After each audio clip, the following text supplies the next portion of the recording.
passé, lors des questions au gouvernement, la réponse du Premier ministre s'agissant de notre système de santé a été assez éloquente. Le Premier ministre a rappelé que notre système de santé est à bout de souffle.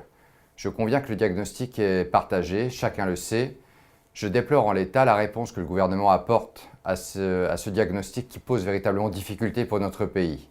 En l'état, il nous a été annoncé de la concertation et le lancement de 5 chantiers pour la durée du quinquennat. Les hôpitaux ont besoin immédiatement de réponses. Les Français ont besoin de concret. Il y a de la souffrance dans les hôpitaux. Il y a une catastrophe budgétaire avec des déficits. Il y a des patients qui s'interrogent sur l'aptitude de notre système de santé à les prendre en charge. C'est immédiatement que nous avons besoin de moyens complémentaires parce que la santé, ça a un coût. La santé, c'est un choix de nation, c'est un choix de société. Et probablement faut-il désormais prendre la question autrement. Il ne s'agit pas de vouloir encore et toujours contraindre les dépenses de santé dont on sait qu'elles vont augmenter. Parce que notre population vieillit, parce que les dépenses de santé sont plus exigeantes et plus coûteuses.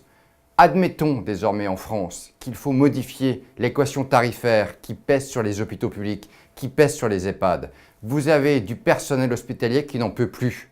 Vous avez des cas humains qui nous interpellent et qui nous préoccupent. Face à cette situation compliquée pour les Françaises et les Français qui ont besoin d'avoir confiance dans leur système de santé, les députés, les Républicains sont totalement mobilisés et interpellent avec force, avec lucidité, avec solennité le gouvernement pour que les réponses apportées soient à la hauteur des attentes.